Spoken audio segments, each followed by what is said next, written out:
va prendre dans Ézéchiel le chapitre 36, Ézéchiel à partir du verset 26 jusqu'au verset 27. Ézéchiel 36, verset 26 au verset 27. Je vous donnerai un cœur nouveau et je mettrai en vous un esprit nouveau. J'ôterai de votre corps le cœur de pierre et je vous donnerai un cœur de chair. Je mettrai mon esprit en vous et je ferai en sorte que vous suiviez mes ordonnances et que vous observiez et pratiquiez mes lois. Amen. Vous pouvez vous asseoir. Que le Seigneur ajoute ses bénédictions à cette lecture.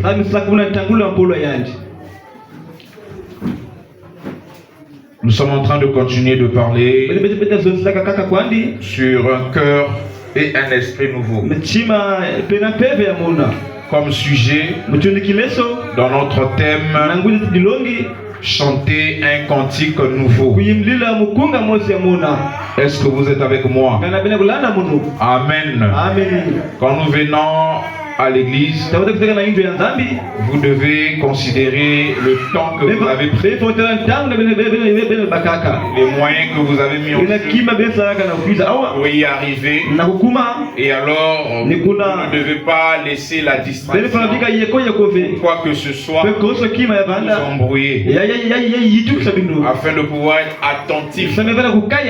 C'est votre attention qui fera en sorte que vous puissiez recevoir quelque chose quand vous écoutez la parole. Sinon, vous sortirez d'ici dès que vous êtes entré. Ça sera une simple balade et ça ne serait pas bien. Alors quand nous venons ici, sachant la raison pour laquelle nous venons. C'est comme lorsqu'on va à l'école, on va pour recevoir l'instruction. Et donc on doit être attentif, on ne doit pas céder à la distraction afin de pouvoir saisir ce que l'enseignant va apporter. Amen. Et donc nous sommes en train de parler sur un cœur et un esprit nouveau. Et nous avons fait un rappel le dimanche surpassé. Et cet après-midi nous allons essayer d'avancer. Un cœur et un esprit nouveau.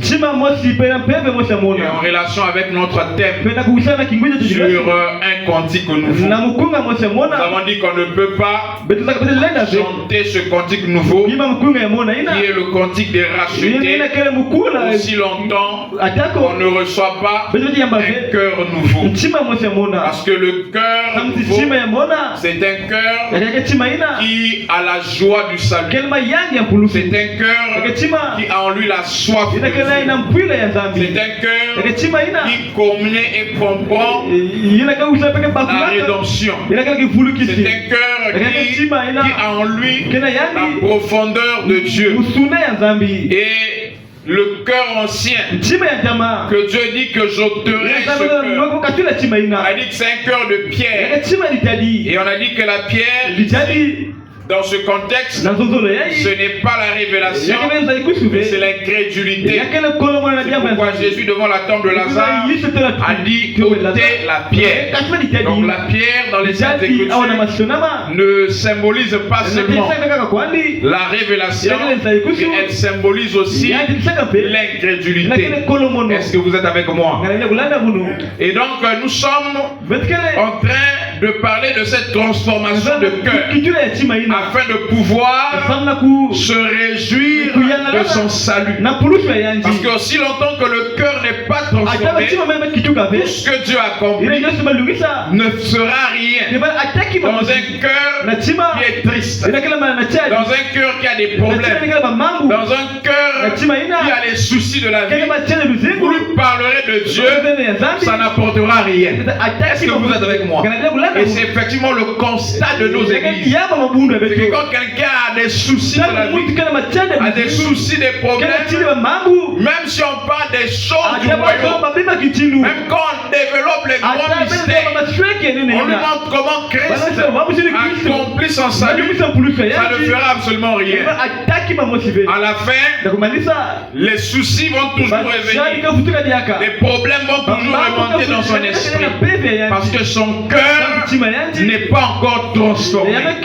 Donc le problème de nos églises, ce n'est pas la parole qui n'est pas prêchée. Ce n'est pas la puissance de Dieu qui manque. Mais c'est un problème d'abord de transformation de cœur. Et nous avons dit qu'aussi longtemps que le cœur n'est pas transformé. Pourquoi je parle de transformation? Parce que c'est le cœur que nous avons de Pierre qui change d'état. C'est le même cœur qui est transformé. Il va de l'état Pierre, il devient cœur de chair. Et c'est Dieu qui fait ce travail. Et nous avons dit qu'aussi longtemps que le peuple, ou l'église, ou le croyant lui-même ne réclame pas ce cœur, Dieu ne peut pas l'accorder. C'est comme au temps d'Israël en Égypte. Dieu voulait écouter les cris du peuple afin qu'il puisse descendre. Et quand il est descendu, il a dit à Moïse, j'ai entendu les cris de ton peuple ou de mon peuple, alors je suis descendu. Donc Dieu, il fait la promesse. Certes, je vous donnerai. Le jeu là, c'est Dieu lui-même. Il dit que je vous donnerai un cœur nouveau. Ce n'est pas en venant en s'asseyant qu'on reçoit ce cœur. C'est Dieu qui dit qu'il va le donner. Alors c'est à nous d'aller vers Dieu. Quand je viens à l'église écouter la parole, je dois demander au Seigneur de m'accorder ce cœur. Il doit écouter ce cri. Est-ce qu'il y a quelqu'un avec moi? Il doit écouter ce cri. Il dit, je vous donnerai un cœur nouveau et je mettrai en vous un esprit nouveau. J'ôterai de votre corps le cœur de pierre et je vous donnerai un cœur de chair. Il dit, je mettrai mon esprit en vous. Donc le verset 27 vient s'associer. C'est la suite du verset 26.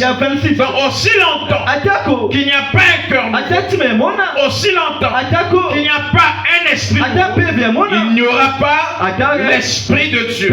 Parce que l'esprit de Dieu, qui est le Saint-Esprit, vient habiter dans un cœur. Et il ne peut pas habiter dans un cœur de pierre. Est-ce que vous êtes avec moi? Il vient habiter un cœur de chair. Nous avons dit que la chair symbolise l'état d'un cœur où il y a la circulation. La circulation sanguine. Et le sang, c'est la vie. Donc l'état d'un cœur qui peut porter la vie de Dieu en lui. L'état d'un cœur qui peut recevoir la vie. Donc il nous fait passer d'un cœur de pierre à un cœur de chair. Donc la pierre qui est l'incrédulité et le cœur de chair qui est un cœur réceptif, qui est un cœur qui est capable de recevoir la parole de Dieu. Est-ce que je peux entendre un amen? Donc le problème de l'église, c'est l'état de cœur. L'église, ce n'est pas tout ce qu'on peut donner comme forme. L'accoutrement, tout ça, c'est ça des détails qui viennent après. Mais le cœur, c'est ça même le socle de l'église. Parce qu'un cœur qui n'est pas transformé, c'est un cœur qui ne peut pas recevoir Dieu. Or Dieu, qui est le Saint-Esprit, sa demeure, c'est le cœur. Nous avons dit que le cœur, ce n'est pas les poumons, ce n'est pas ce cœur naturel là. Nous parlons ici, dans la spiritualité, le cœur, c'est notre être intérieur, la qualité de notre être intérieur. Ce cœur, c'est l'âme. Est-ce que quelqu'un avec moi? C'est ça dont nous sommes en train de parler. Donc aussi longtemps que l'être intérieur n'est pas transformé, on pourra parler de Dieu à ce cœur tout le temps, pendant des années, pendant des dizaines, des vingtaines d'années, aussi longtemps que le cœur n'est pas transformé, ces paroles-là ne pourront pas avoir de l'effet. Ne pourront pas avoir un croyant qui croit dans son intellect. C'est-à-dire, il a reçu la parole, mais ça est dans son intellect, dans son esprit. Mais son cœur n'a jamais reçu la parole. Et c'est Dieu, il le sait. C'est pourquoi il est dit dans Ézéchiel, le chapitre 36, le verset 26, il dit, je vous donne. Donc Dieu qui connaît l'homme mieux que l'homme lui-même, il sait qu'avec ce cœur que nous avons, qu'on appellera aussi le cœur adamique, pour la nature adamique, l'homme ne peut pas vivre la parole de Dieu. Parce que ce cœur-là est lié à notre première nature, qui est la nature adamique. Parce que nous venons d'Adam, qui est le premier homme qui a désobéi à Dieu. Et donc cet homme qui est Adam avait représenté tous les humains. C'est là où Frère Branham dans la prédication, la condamnation par représentation. C'est-à-dire être condamné par une représentation. Il montre là-bas que nous avons tous péché par Adam. Et Paul aussi développe la chose dans le même sens. Et un homme peut se poser la question, mais comment j'ai péché alors que je n'y étais pas là-bas? Mais j'ai été représenté. Je n'étais pas physiquement dans le jardin d'Éden, mais j'ai été représenté. Parce que la nature qui a fait cela, c'est la même nature que j'ai. C'est la nature adamique. Quand Adam a péché, c'est toute la nature humaine qui avait péché. C'est toute la nature humaine qui était tombée. Et cette nature humaine, cette nature adamique, c'est ce que ici on appelle l'ancien cœur, le vieux cœur, le cœur de pierre.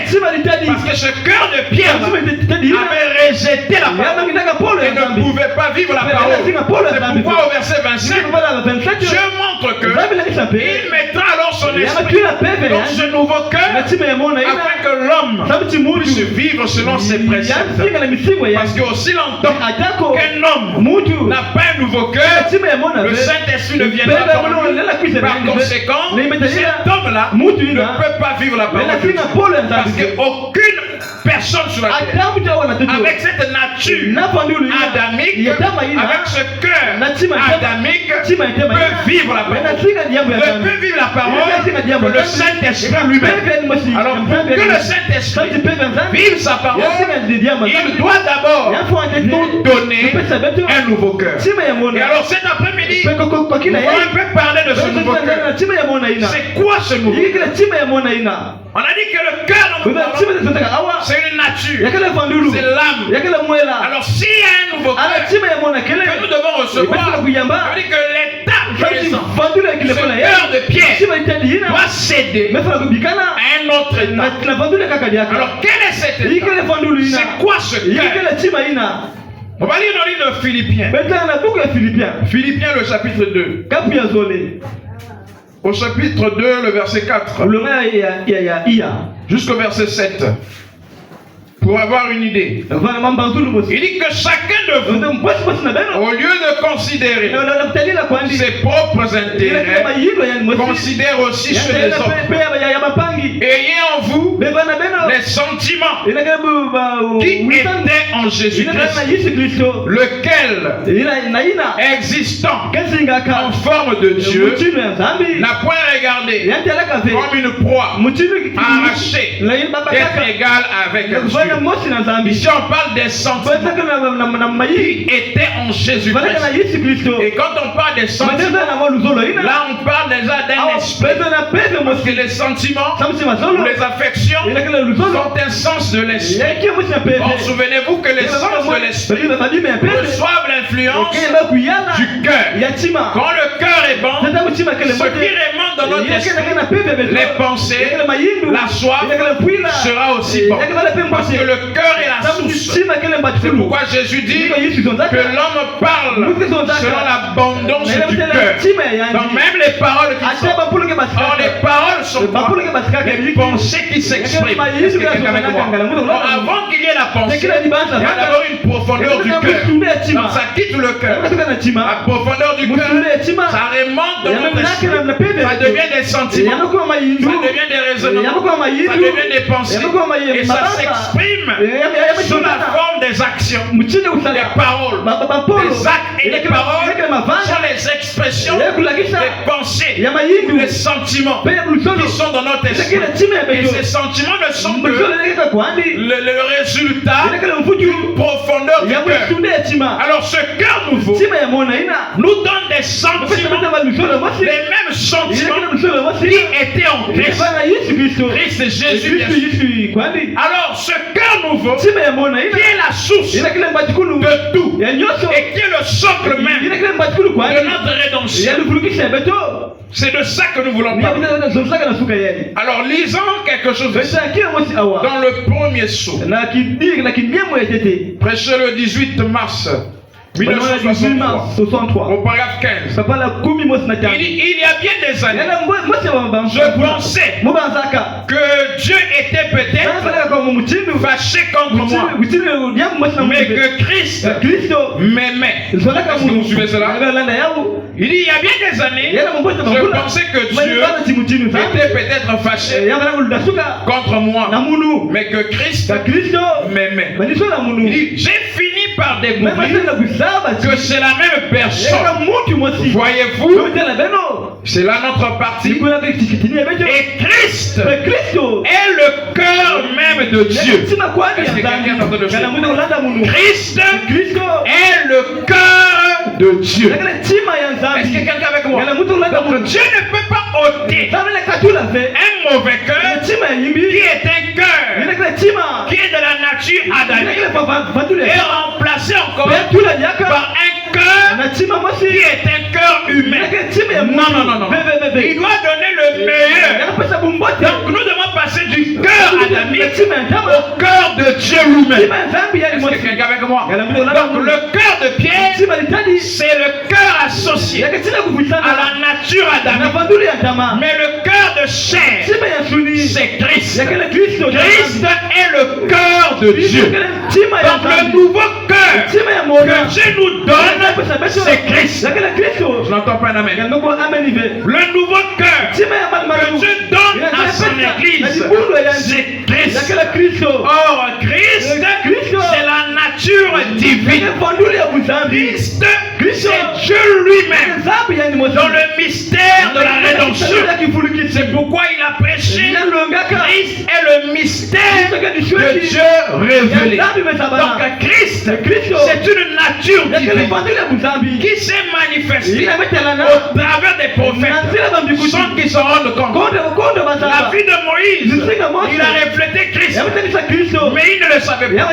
Ses actions, c'était une nature qui était en train de se révéler. Dès le départ, Adam lui-même, quand il a péché, Dieu l'a fait porter des vêtements faits des peaux d'agneau. C'était déjà Christ qui se révélait. Ça montrait qu'un agneau devait être tué. Et cet agneau c'était Jésus. Donc dès le commencement, Abel lui-même est allé immoler son agneau sur l'autel. Il a tué un agneau innocent. Ça préfigurait déjà Christ. C'était Christ qui était en train de se révéler. Il est mort lui-même sur son autel pour montrer que Christ allait mourir sur la croix. Sa vie typifiait Christ. Et Seth est revenu, est né. Et Ève dit que Dieu m'a donné un fils semblable à celui que Caïn a tué. Donc 7, c'était le type de la résurrection de Jésus. Parce que 7, c'était le remplacement d'Abel.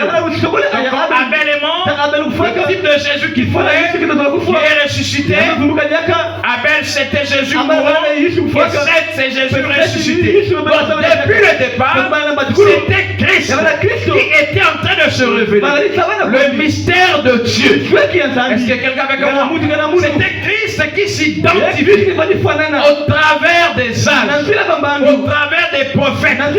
C'était une nature qui était en train de s'identifier au travers des hommes. Mais ce n'était pas encore le temps pour que ce cœur qui est Christ puisse prendre la place du cœur de Pierre. Il fallait que la rédemption puisse s'accomplir. Adam est tombé. C'était un cœur de Pierre. Parce que ce qui a détruit la communion entre Dieu et l'homme, c'était l'incrédulité. Donc c'était un cœur de Pierre. Le cœur d'Adam, ce n'était pas Christ. Christ, ce cœur-là devait être donné à la fin. Dans le plan de Dieu sera arrivé à terme. Alors tout ce temps, depuis Adam jusqu'au temps de la fin, il était en train de s'identifier. Il identifiait sa nature au travers des humains. Alléluia. La nature de Christ au travers d'Abel. On arrive avec Noé. On remarque qu'il dit à Noé de construire l'arche. Or cette arche-là typifiait Christ. Parce que l'arche était la protection du peuple de Dieu. Or, la protection du croyant, c'est Christ. C'est comme Christ que nous sommes protégés. Alléluia. On peut avoir des millions, on peut avoir toutes ces choses. Ce n'est pas la sécurité sur la terre. Non, vous n'avez pas Christ. Ces millions-là, on ne va même pas vous enterrer. On ne mettra même pas ça dans votre cimetière. D'autres personnes vont en bénéficier.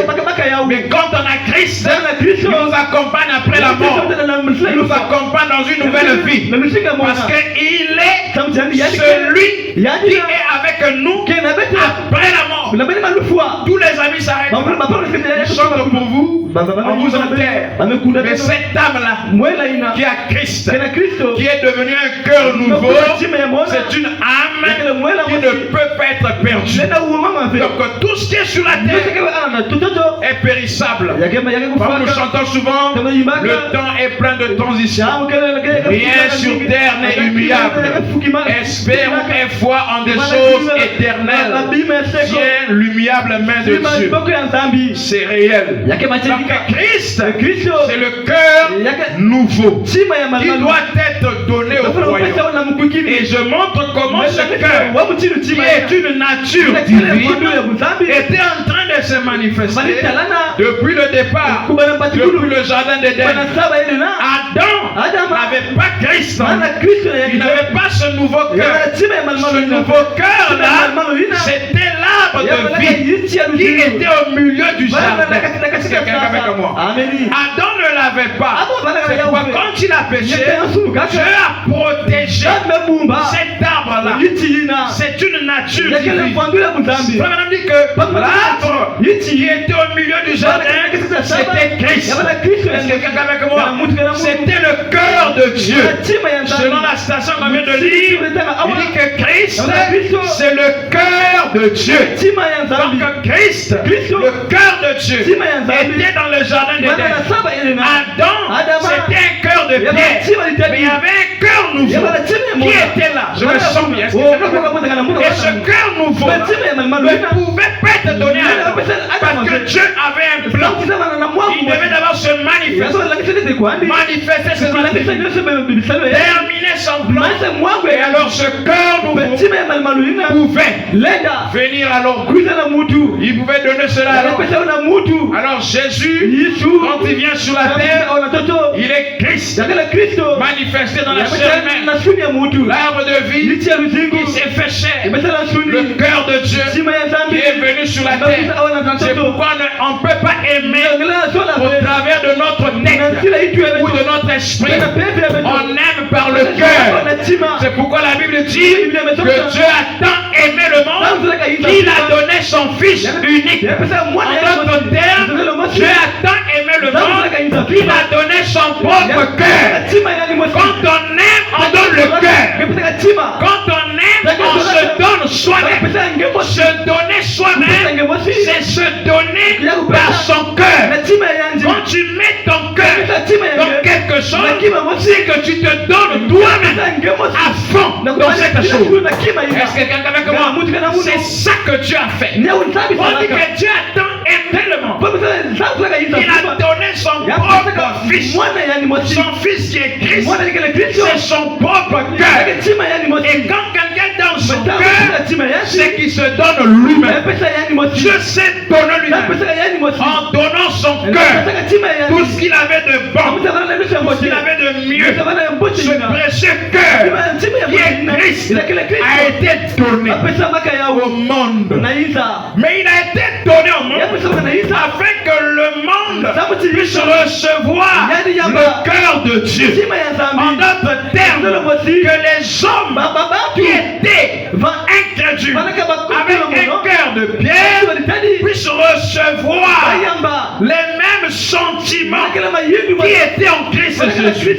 C'est pourquoi on dit que les mêmes sentiments qui étaient en Jésus-Christ. Pourquoi? Parce que Jésus-Christ, c'était le cœur de Dieu. Alors pour avoir les mêmes sentiments, il faut avoir le cœur de Dieu. Il faut une transformation de cœur. Remarquez comment ce Christ-là s'est révélé au travers des âges. On retourne encore dans l'Ancien Testament.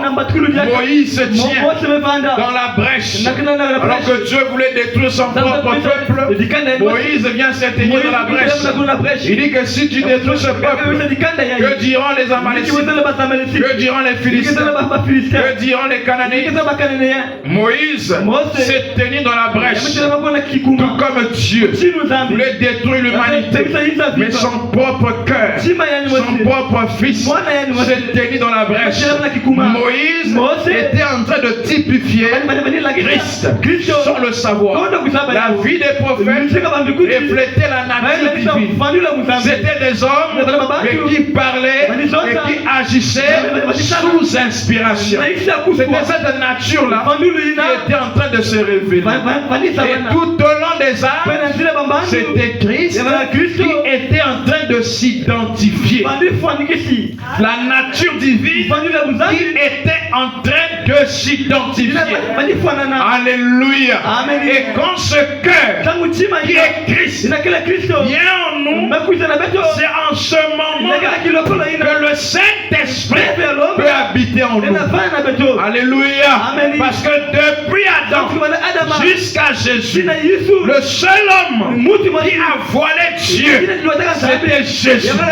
Parce que Dieu dit, voici l'homme en qui j'ai trouvé bon d'y demeurer. Donc la demeure de Dieu, c'est son propre cœur. Donc si vous n'avez pas le cœur de Dieu, si votre cœur ne devient pas Christ, c'est-à-dire votre cœur ne devient pas la nature divine, le Saint-Esprit ne peut pas y habiter. Parce que selon les lois de la science, ce sont des corps qui ont la même nature qui s'attirent. Donc le Saint-Esprit et le cœur, nature divine, c'est la même nature. En ce moment-là, il peut y avoir communion.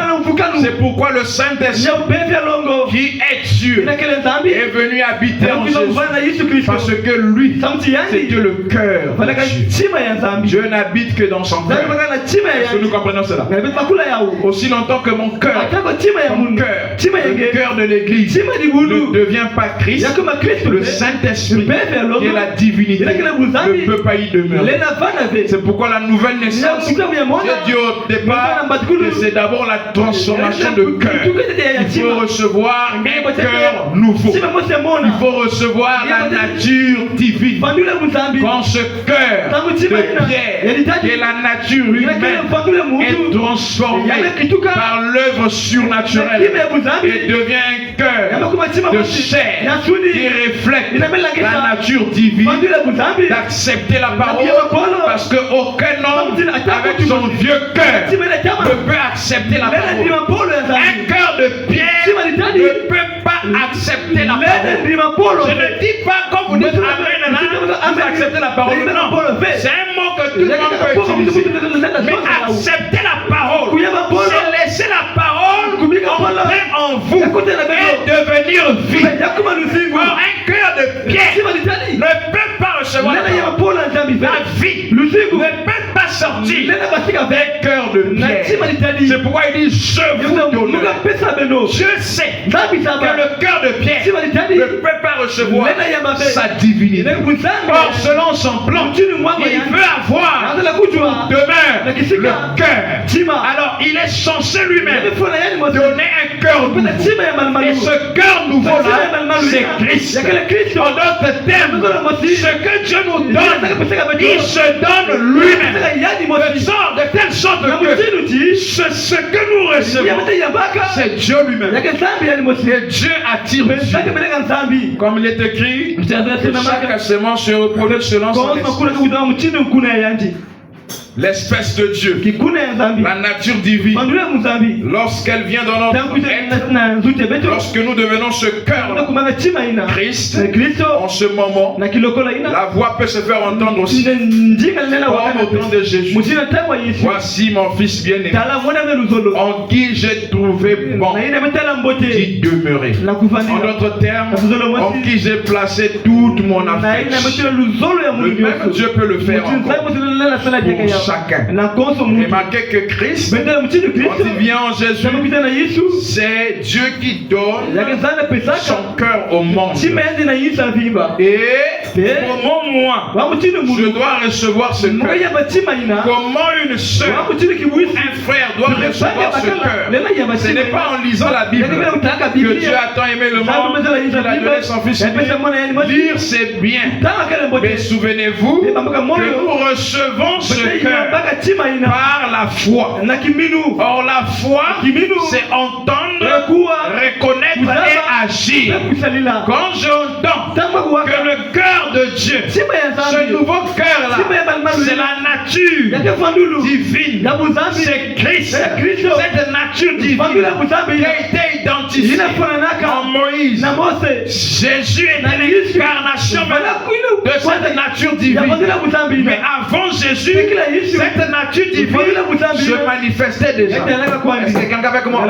Moïse l'a manifesté. Il se tient dans la brèche. Il était le type même de Christ en son temps. Les prophètes ont été le type de Christ dans leur temps. Est-ce que quelqu'un avec moi? Frère Branham aussi était Christ en son temps. Ça, les gens ne croient pas. Moïse y croit. Quand on arrive là, il ne croit pas. Chacun d'eux était Christ. Parce que Christ, c'est le mystère de Dieu qui se révèle. Et Dieu se révélait au travers des prophètes. Dieu se révélait au travers de ces hommes. Dieu se révélait au travers de ces prophètes. Et Jésus vient, il révèle Dieu dans sa plénitude selon les promesses qui avaient été faites à son sujet. Alléluia. Et il dit dans peu de temps, le monde ne me verra pas, mais vous me verrez. Il dit car je serai avec vous et même en vous. Est-ce que quelqu'un avec moi?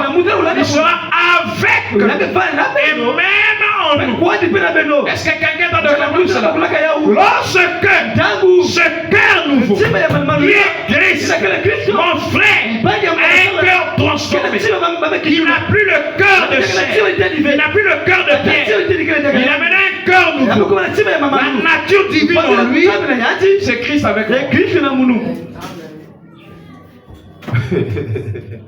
Dans peu de temps, le monde ne me verra plus. Et vous me verrez. Car je serai avec vous. Et même en vous. Christ a été avec Emmanuel, Dieu parmi nous, avec le ministère du Fils de l'homme, Dieu dans la chair humaine, manifestant ce temps de la fin. C'était le cœur de Dieu. Parce qu'aucun homme ne peut connaître ce qui se trouve dans le cœur des humains. Il faudrait être Dieu dans son cœur. Ah, c'est bien dit. Il faudrait que tu aies le cœur de Dieu. Parce que c'est Dieu qui connaît tout. C'est le cœur de Dieu qui maîtrise tout. Alors, quand un homme reçoit ce cœur de Dieu, alors il peut connaître ce qui se trouve dans les fins fonds, ce qui est caché. Donc Christ a été avec eux. Il dit dans peu de temps, le monde, le cosmos, les églises ne me verront plus, mais vous me verrez. Voir veut dire comprendre. Elle dit vous comprendrez que je suis avec vous. Parce qu'on ne voit pas Jésus avec ces yeux-là. Alléluia. Aucun pasteur ne peut vous dire à quoi ressemble Jésus. Aucun homme ne l'a vu. Il a fait 2000 ans. Il n'y a aucune photo de lui. Même la photo qu'on nous mettons dans les tabernacles là, c'est un à peu près. C'est un païen qui a peint cela. Est-ce quelqu'un avec moi? C'est un païen qui a peint cela. Dans la prédication, Jésus-Christ le même hier, aujourd'hui et pour toujours. Baba me dit, si la photo d'Hoffman, c'est cela que nous devons prendre comme réalité de la personne de Jésus, alors que dirons-nous de la photo de Salman? Parce que Salman aussi a peint cette image de Jésus à peu près aussi comme Hoffman. Donc aucun homme ne peut dire à quoi Jésus de Nazareth ressemble. Et c'est pourquoi nous, ce qui nous importe, ce n'est pas de le connaître dans la chair. Alléluia. Paul a dit, si vous l'avez connu dans la chair, maintenant il n'en est pas question. On doit le connaître en esprit. C'est pourquoi Paul n'a pas vu Jésus dans la chair. Il a vu Jésus dans sa position originelle. Il a vu dans la lumière qu'on appelle la colonne de feu, une lumière inaccessible. Dieu était dedans dans cette lumière. C'était Christ, le cœur de Dieu, le plan entier de la rédemption. Paul l'a rencontré en acte 9 sous la forme de la colonne de feu. Il lui dit, qui es-tu, Seigneur? Il dit, je suis Jésus que tu persécutes. Il n'a pas vu un homme de chair, mais il a vu la lumière. Et c'est là le début des âges. Et nous qui venons, nous n'avons pas besoin. Notre importance, ce n'est pas de faire des débats pour savoir à quoi Jésus ressemblait. Ce qui nous importe, c'est de recevoir la même chose que Paul a rencontré. Ce qui nous importe, c'est de contacter la même énergie, la même colonne de feu que Paul a rencontré. C'est pourquoi l'un de ces mystères de ces derniers jours, c'est le retour de la colonne de feu. Parce que cette colonne de feu, c'est Christ. C'est même lui l'ancien. C'est lui le cœur de Christ qui était identifié au travers des âges et qui s'est incarné en Jésus. Alors Jésus est devenu le cœur de Dieu. Et quand il dit, dans peu de temps, le monde ne me verra plus, vous me verrez, c'est parce qu'il savait qu'il n'allait plus retourner sous cette forme-là. Mais les églises l'attendent. On les a donné une apparence d'un Jésus qui doit venir avec une soutane, des longs cheveux, et c'est lui qu'ils attendent. Jésus dit, dans peu de temps, le monde ne me verra plus. Mais vous, lesquels? Ceux qui ont la profondeur de Dieu, vous me verrez. Mais pourquoi les autres ne peuvent pas voir ce que ce peuple fera? C'est parce que ça ne dépend pas des cieux, ça dépend de la foi. C'est pourquoi il dit dans Luc, il dit, quand le Fils de l'homme viendra, prouvera-t-il la foi Donc on le voit par la foi. Il savait qu'il ne sera pas dans ce même corps dans lequel il a marché en Galilée. C'est pourquoi il dit, je serai avec vous. Le monde ne me verra plus, mais moi je serai avec vous. Avec vous comment? Christ de nouveau manifesté dans la chair humaine en ce temps de la fin. Quand vous voyez cela au travers de William Branham, vous voyez Christ avec vous. Amen. Et il dit pas seulement avec vous, mais il dit aussi en vous. Donc Christ ne va pas seulement être frère Branham, mais aussi en nous. Amen. Je serai avec vous et même en vous. Donc ce cœur nouveau là, ce n'est pas seulement avec le prophète, mais celui qui reçoit Christ, qui se révèle, Christ avec vous. Alors Christ avec vous se transmet en vous. Amen. Le cœur nouveau, c'est Christ. Oh, j'aime tellement cette citation. Il dit que je pensais que Dieu était fâché contre moi, mais que Christ m'aimait. Et j'ai fini par découvrir que c'est une même personne. Parce que Christ, c'est le cœur de Dieu.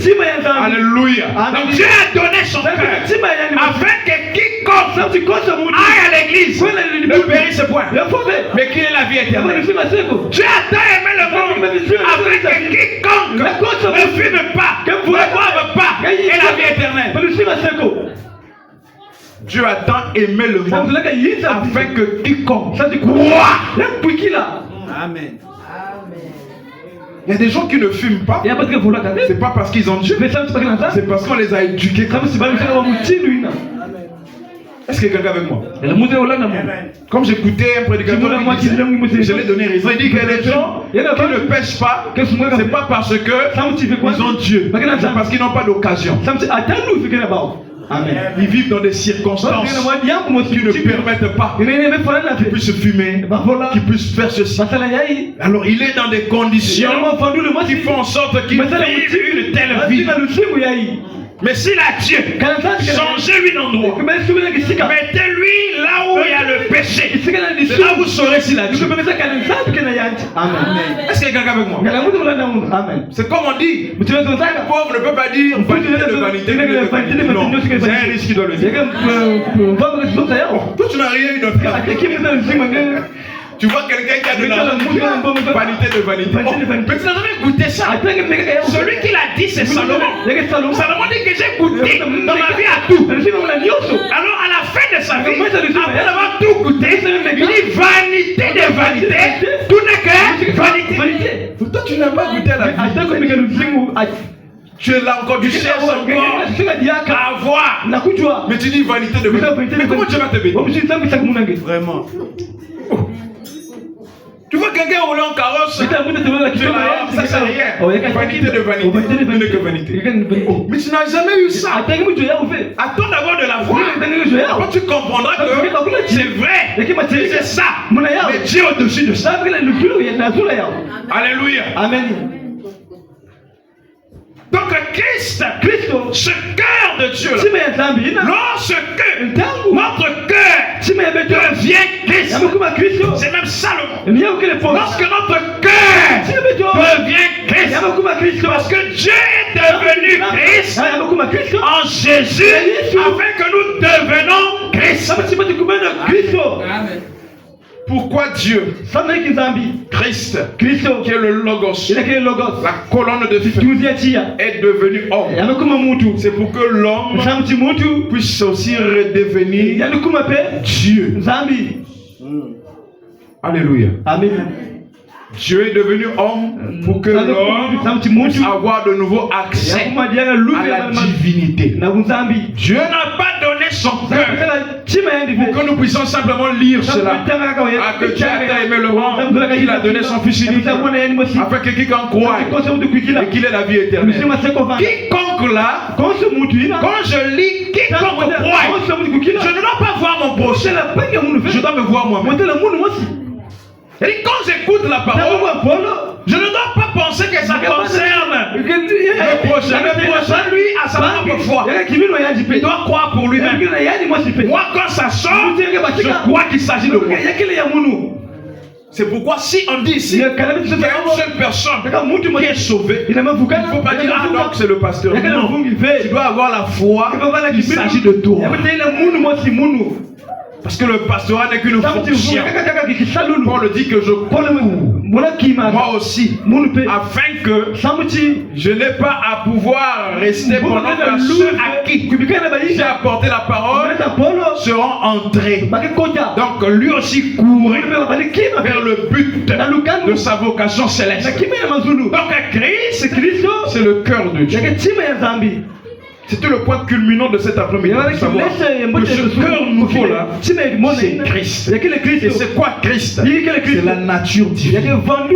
Cette nature divine, quand elle vient en vous, quand vous devenez cette nature, quand votre cœur, quand votre âme devient cette nature divine là, vous allez voir que vous aurez les mêmes sentiments qui étaient en Christ. Quel sentiment? Lui. Oh, comme la Bible dit ici. Il dit, lui est lequel existant en forme de Dieu n'a pas regardé comme une proie arrachée d'être égal à Dieu, mais il s'est dépouillé lui-même.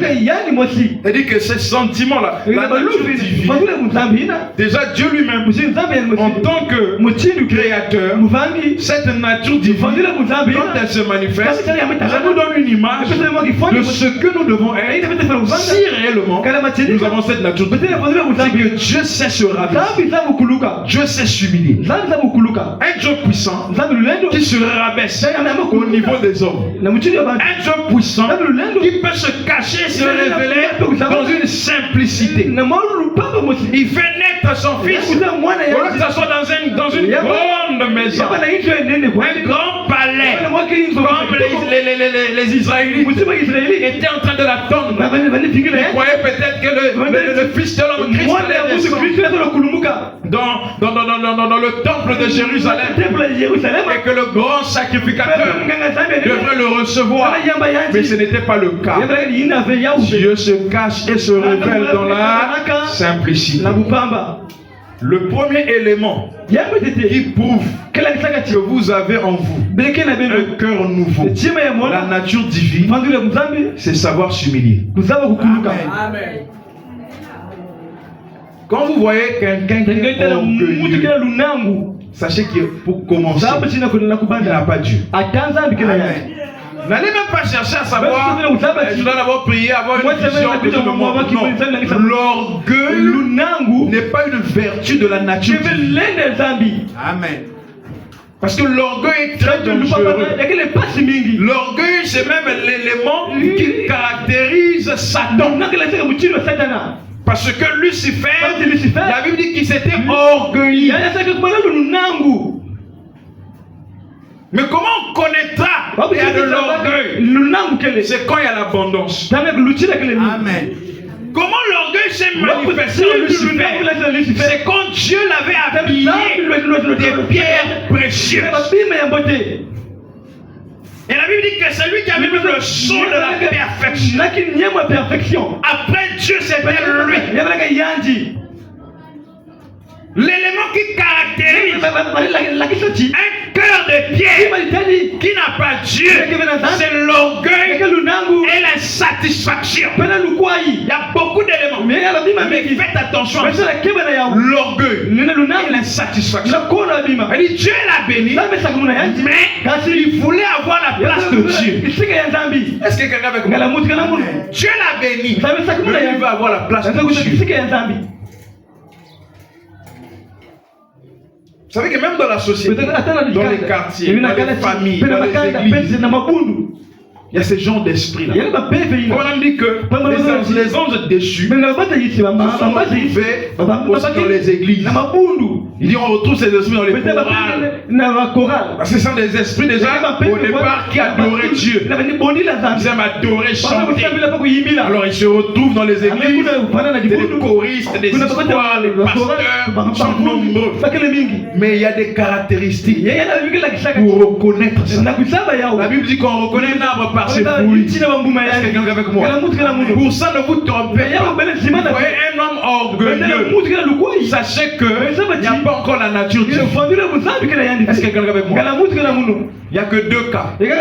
Soit on est de la sémence du Satan, on n'est pas encore délivré. Est-ce que quelqu'un est avec moi?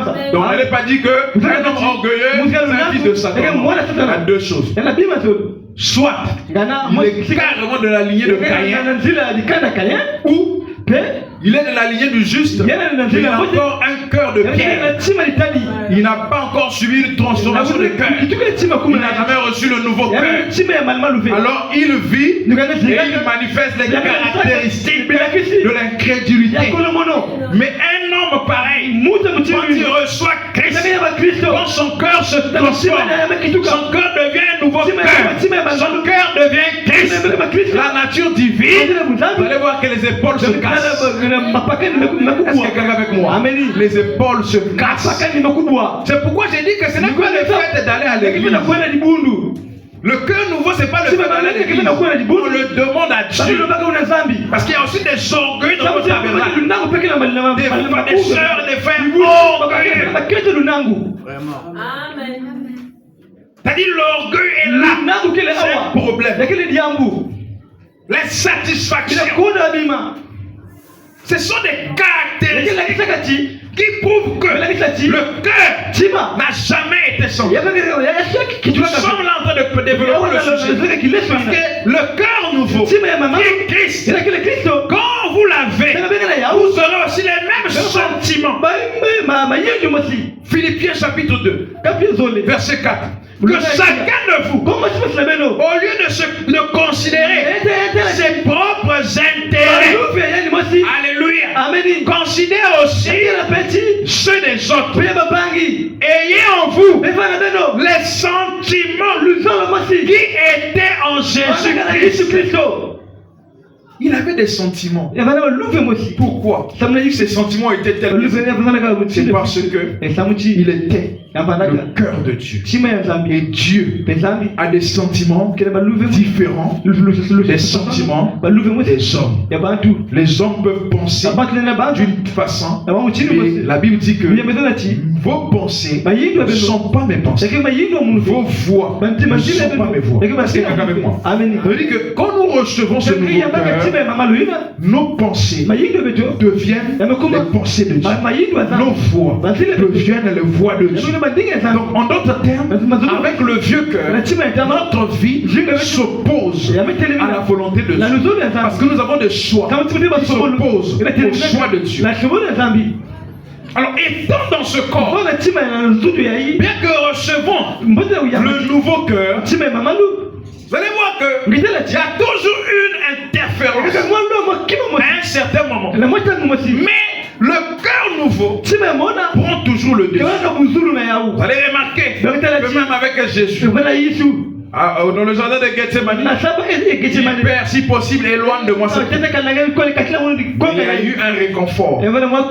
Parce que ce corps est une faiblesse. Ce corps, vous remarquerez qu'à un certain moment, vous êtes faible, vous n'arrivez pas à prier. Est-ce que quelqu'un avec moi? Vous n'arrivez pas à vous consacrer. Vous n'arrivez pas à écouter la parole. Ce corps-là a été tiré de la terre. Est-ce que quelqu'un m'écoute? Or, dans la terre là, il y a ce qu'on appelle le champ magnétique. C'est pourquoi Tout ce qui va au-dessus doit toujours retomber. Vous jetez un ballon en l'air, il va retomber parce qu'il y a une attraction, un champ magnétique qui attire ce ballon-là sur la terre. Même l'avion doit toujours descendre. Ça ne peut pas faire des millions d'années. Ça doit toujours descendre. Et quand nous avons ce corps-là qui a été tiré de la puissance de cette terre, sachez que quand vous cherchez à avancer même dans la vie, vous allez voir que tu dois te lever pour aller travailler parce que le travail va te procurer la stabilité, mais le corps est fatigué. Le corps te dit dors encore un instant parce qu'il y a une pesanteur. Est-ce que quelqu'un avec moi? Ce corps-là n'aimera pas que votre être ou votre vie puisse avancer. C'est pourquoi on ne peut pas faire confiance à ce corps. Est-ce que quelqu'un avec moi? Ce corps-là n'aimerait pas que vous puissiez prier. C'est pourquoi quand l'alarme sonne, le corps dit dors. Oh, il y a au-dedans de toi celui qui ne dort ni ne sommeille. Est-ce que quelqu'un avec moi? Alors, c'est celui-là qui veut être en communion avec Dieu. Mais ce corps-là ne le permet pas même de se lever pour prier. J'aimerais te dire un secret. Ça nous arrive à tous la fois. Mais le secret, c'est que même quand ce corps t'empêche d'être en communion avec Dieu, même allongé, prie. Amen. C'est-à-dire, trouve une solution, un moyen de rentrer en contact avec Dieu. Même allongé, prie. C'est un secret. Donc ce corps-là, bien qu'étant dans ce corps, ce nouveau cœur dans ce corps, il y aura un conflit. C'est pourquoi Paul dit qu'il y a un conflit au-dedans de moi. Il dit le bien que je veux faire, je ne le fais pas. Le mal que je ne veux pas faire, c'est ce que je fais. Il dit qui me délivrera de ce corps qui de pestiférer. Parce que c'est un corps qui empêche l'homme intérieur de pouvoir vaquer à ses occupations de manière consciente. De manière consciente veut dire que tu es là, ton corps est en mouvement, mais l'âme, tu es conscient que l'âme est en train d'agir. C'est difficile. Or, c'est le niveau qu'atteignent des prophètes. Frère Branham avait atteint ce niveau où il pouvait dire, il ne dort pas, mais il voit des choses. Mais toi et moi, quelquefois, pour voir des choses, on doit dormir. Le corps doit se reposer. Alors là, on est conscient que l'âme agit, que l'âme est en mouvement. Mais avec le frère Branham, la science, le docteur, ton état conscient et le état inconscient sont ensemble. Ils agissent ensemble. C'est une grâce. Mais c'est un niveau que nous pouvons aussi atteindre. Parce que le travail que nous faisons physiquement ou encore les exercices physiques pour développer le corps, et ensuite des exercices spirituels pour développer votre vie spirituelle. Alléluia. Vous ne mènerez jamais une vie spirituelle si vous n'exercez pas votre esprit. Or le jeûne est très important. Ça sacrifie le corps. Et quand le corps est sacrifié, l'esprit prend le dessus. Ça permet à l'esprit de s'élever au-dessus afin de pouvoir travailler, afin de pouvoir s'exercer. Je vous donnerai un cœur. Je suis en train de chercher une écriture là. Que Paul, j'aime tellement Paul dans les Écritures. Oh, il est très, très versé dans les profondeurs.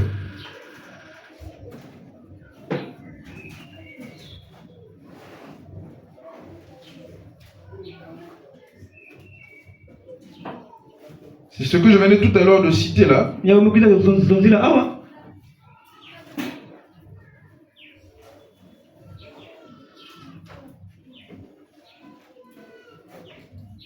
Oh, c'est dans Corinthiens. Mais c'est pas grave. Juste pour montrer ce combat qu'il y a continuellement entre l'homme intérieur et l'homme animal. Il appelle même ce corps l'homme animal. C'est un homme qui n'aime pas les choses de Dieu. Est-ce que quelqu'un est avec moi? Amen. Quand vous voyez l'homme là, c'est un animal très dangereux. C'est-à-dire même le chien qu'on élève est mieux que l'homme. Le chien peut même reconnaître son maître. Mais l'homme de chair est ingrat. Est-ce que vous le savez? Le chien peut te sauver. L'homme de chair, c'est-à-dire un homme qui est dominé par les cinq sens de la chair. C'est-à-dire un homme qui n'est pas délivré. S'il a l'occasion de te faire du mal, il te fera du mal. Alors que tu lui as fait du bien. Qu'est-ce qui fait cela? Pour vous dire que cet homme-là, c'est vrai, c'est un homme animal. Parce que l'animal ne réagit que par instinct. Alors que quand nous vivons par l'instinct, c'est un problème. Or, un homme doit être réfléchi. C'est pourquoi le psaume dit: je réfléchis à mes voies. David réfléchissait.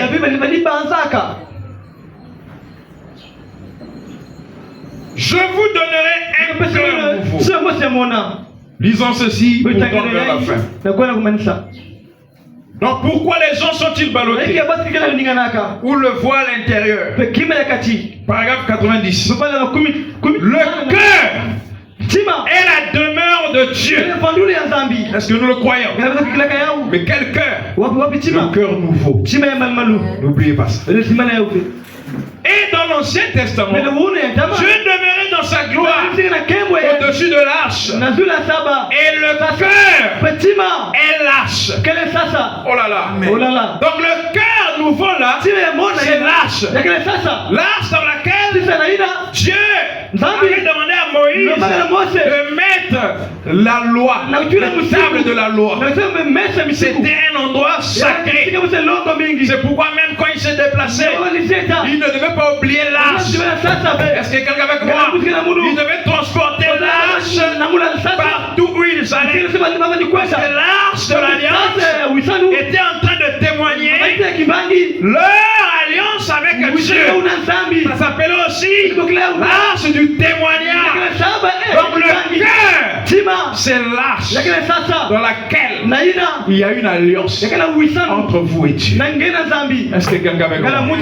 C'est dans le cœur. C'est là qu'il y a l'alliance entre vous et Dieu. Et ce cœur-là, qui est l'arche, qui a en lui les tables de la loi. Donc les tables de la loi sont dans le cœur.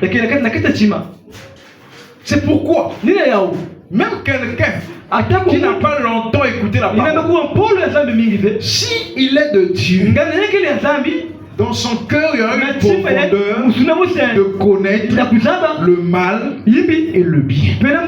Amen. En lui, il y aura cette profondeur.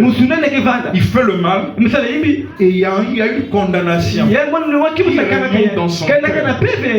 Même dans le vieux cœur, et la profondeur est là. Parce qu'il n'y a pas de transformation du vieux cœur au nouveau cœur s'il n'y a pas une profondeur. Parce que Dieu, c'est un Dieu qui a tout vu d'avance. Ce qui est transformé, c'est ce qui a une profondeur. Tout cœur incrédule ne peut pas subir une transformation. Alléluia. C'est un cœur qui a une profondeur du rachat, du salut qui est transformé. C'est pourquoi Jésus est venu, il a choisi ses disciples, parmi lesquels il a choisi Judas. Judas était aussi proche de Jésus comme l'étaient les autres. Mais le problème c'était le cœur. Son cœur ne pouvait pas être transformé. C'est comme ça. Son cœur ne pouvait pas être transformé. Donc tout le temps qu'il avait avec les La parole qu'il a écoutée, ça manifestait ce qui était en lui. La parole révèle la vraie nature qui est là. La parole a révélé qui était Pierre. Tout le temps qu'il était avec Jésus, il n'avait jamais vraiment cru. À la dernière minute, quand on emmène Jésus à la mort, on l'a repéré. Il était avec ce prophète. Vous vous trompez. Vous voyez que son cœur n'était pas encore transformé, alors qu'il était en train de marcher avec le Messie. Donc c'est pas le fait d'appartenir à un tabernacle. C'est pas le fait de lire les brochures. C'est pas le fait de lire la Bible. Mais il s'agit ici d'une expérience qui va transformer votre cœur au point où vous aurez les mêmes sentiments qui étaient en Christ. Parce que quelqu'un avait comme les sentiments qui étaient en Christ étaient différents des sentiments qui étaient dans les pharisiens. Pourtant les pharisiens lisaient la Torah. Donc c'était pas la lecture qui comptait, mais c'était l'état du cœur. Or cet état du cœur là, c'est un problème que nous avons tout au long de notre parcours. Un cœur nouveau. C'est une prédication. Et la prédication, c'est culpabiliser. Je n'aimerais pas trop prendre ça dans notre enseignement. J'ai ouvert simplement une brèche pour montrer que ce cœur-là, c'est Christ. L'arbre qui était dans le jardin d'Éden. C'est bon. Mais ici, j'aimerais que ça prenne une place dans votre cœur, que quelqu'un soit culpabilisé, qui réalise que oui, j'ai un problème dans ma marche, mon cœur, qu'il aille vers Dieu, qu'il aille vers Dieu pour dire Seigneur, je veux un cœur nouveau, parce que ta parole n'a pas trop de place en moi. Tu crois aujourd'hui que tu es sauvé, demain tu penses que tu es perdu. Cette incertitude, ce ballottement là, ça prouve qu'il n'y a pas encore un cœur nouveau. Parce que quand il y a un cœur nouveau, ça chante le cantique de la rédemption, ça chante le cantique de la racheté, et aucune erreur ne peut te faire douter de ton salut, parce que pour les erreurs Dieu a pourvu une voie. Et la preuve même qu'on a un cœur nouveau, c'est qu'on connaît le chemin de la repentance. La repentance, c'est ça la caractéristique aussi d'un cœur nouveau. Et le cœur est la demeure de Dieu. Et dans l'Ancien Testament, Dieu demeurait dans sa gloire au-dessus de l'arche. Et le cœur est l'arche. Dieu n'habite pas dans la tête. Est-ce que quelqu'un avec moi? Dieu n'habite pas dans la tête, mais dans le cœur. Dieu n'est pas connu par la théologie. Dieu n'est pas connu par une conception intellectuelle. Dieu est connu par l'expérience démodée de la sanctification et de la nouvelle naissance qui se produit dans le cœur humain. Donc ce cœur humain doit être transformé par une expérience personnelle, et alors vous recevez le cœur divin, la nature divine, Christ. Et en ce moment-là, les mêmes sentiments qui étaient en Christ. Paragraphe 91. Il dit pourtant, hommes et femmes vivent correctement et aiment Dieu selon un concept intellectuel. Mais le véritable abri est dans le cœur, caché avec Christ. Ce qui est là dans l'intellect, ça s'envole facilement. Dès qu'il y a des problèmes, ça dit que le dimanche, comme aujourd'hui, tu écoutes la parole, tu dis Amen, mais dans la semaine, les soucis, les problèmes viennent te faire oublier tout ce que tu as écouté. C'est parce que tu as cru simplement dans ton intellect. C'est une foi intellectuelle, une croyance de la tête. Mais quand vous recevez la foi, la parole dans votre cœur, cette foi-là dans la parole est cachée dans l'arche, en Christ. Et peu importe les problèmes, les situations, vous garderez votre position en Christ. Et lorsque Christ, le Saint-Esprit, vient dans votre cœur, il est en vous avec votre tempérament et il vit sa propre vie selon sa propre volonté à travers vous. Alléluia. Il dit, je sais que ça paraît énorme, mais c'est vrai. Christ, vous êtes si soumis que Christ exprime le genre de mots qu'il prononcerait. Oh my. Il pense à travers vous le genre de pensée qu'il aurait. Il fait à travers vous les mêmes œuvres qu'il ferait. Vous êtes soumis et au repos. C'est ça que j'aime. On est soumis et au repos. C'est là où Paul pouvait dire en sentant lui, alors qu'il l'a dit, que je connais en partie, je prophétise en partie, mais quand ce qui est parfait sera venu, le partiel disparaîtra. Malgré ça, il dit, ce n'est plus moi qui vis, c'est Christ qui vit.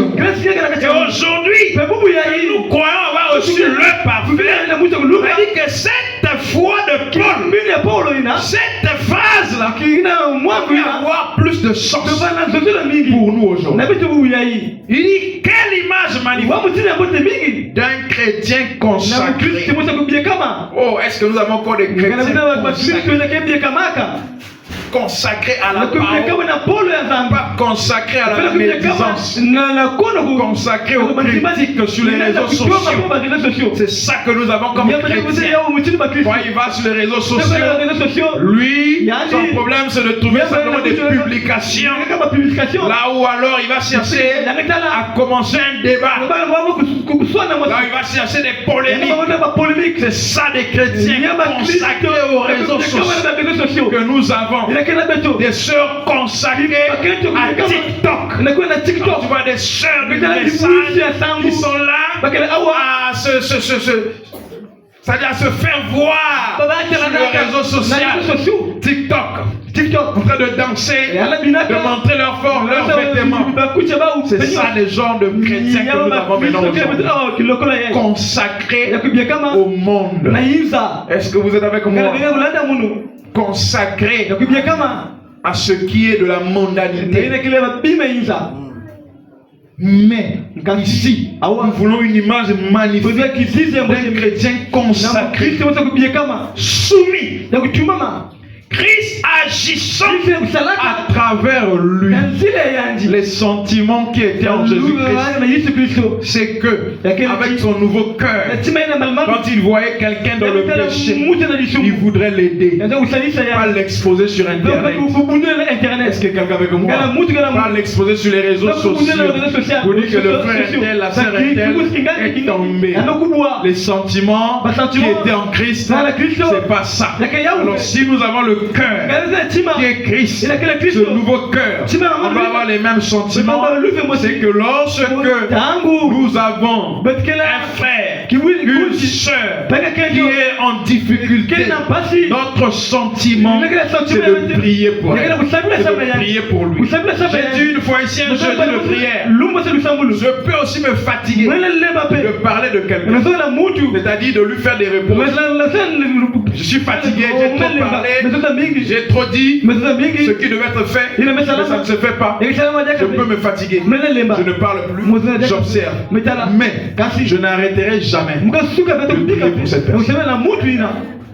Parce qu'en tant qu'homme, tu sais fatigué. Tu peux te fatiguer d'aider quelqu'un, mais ne te fatigue jamais de prier pour cette personne. Parce que la prière, là il ne s'agit plus de toi. Là maintenant, tu fais intervenir le Saint-Esprit lui-même qui va entrer en œuvre. Toi tu deviens un intercesseur pour intercéder, pour parler en faveur de cette personne. Nous sommes des intercesseurs. Si les sentiments qui étaient en Christ sont en nous, alors nous intercédons pour nos bien-aimés auprès du Père. Si les sentiments qui étaient en Christ sont en nous, alors nous ne serons jamais ballottés. Nous avons toujours la foi. Même quand c'est difficile, Jésus disait, Père, je sais que tu m'exauces toujours. Même quand c'était difficile, il dit, Père, je sais que tu m'exauces toujours. Les sentiments qui étaient en Christ, quand ils sont en nous, ça amène le même genre de vie, le même genre de foi, le même type de vie. Est-ce que vous le croyez? Si vous le croyez, disons Amen. Que le Seigneur vous bénisse. Quand vous arrivez à la fin, nous allons nous tenir debout pour adorer notre Dieu. Et chacun de nous, après l'adoration, va demander au Seigneur un cœur nouveau. Ne prenez pas ceci à la légère, mais bien aimé. Regardez le relâchement qu'il y a dans notre assemblée. C'est un problème de cœur nouveau. C'est que le cœur de Pierre ne peut pas recevoir la parole. Et s'il ne peut pas recevoir la parole, alors l'esprit de cette personne-là ne pourra jamais tenir face au vent, face aux situations de la vie. Parce que ce qui donne la force à notre esprit, c'est quand le cœur a Dieu. Quand le cœur a Dieu, quand le cœur est transformé, quand le cœur devient cœur nouveau, peu importe les difficultés de la vie, dans notre esprit, les pensées maléfiques peuvent venir. L'esprit rétrograde peut venir. Mais le cœur, qui est la demeure de Dieu, va faire sortir une énergie qui va nous prendre sous contrôle pour nous rappeler que Dieu est au contrôle de tout et que Dieu est toujours avec toi. C'est cela notre force.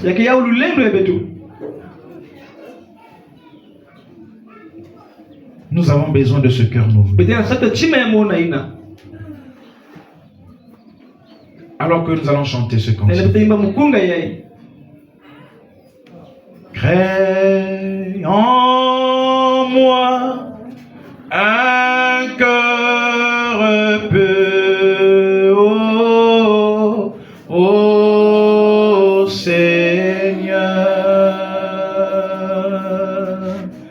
et déverse ton esprit dans mon cœur.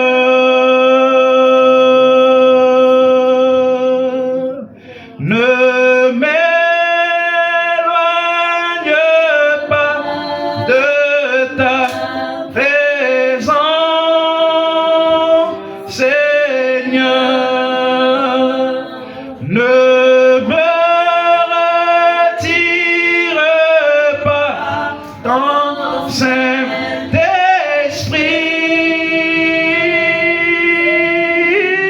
Oh, restaure mon âme, oh, la joie de mon salut, et déverse ton esprit dans mon cœur. Pendant que la mélodie va jouer, que chacun de nous se lève pour prier à Dieu. Si tu veux venir à l'hôtel prier, tu viens debout à genoux. Nous allons tous parler à notre Dieu. Nous voulons un cœur nouveau. Nous voulons que le Seigneur Dieu nous donne son cœur à lui, Christ, afin d'avoir les mêmes sentiments qui étaient en Jésus-Christ. Que chacun de nous lève sa voix, parlons en notre Dieu.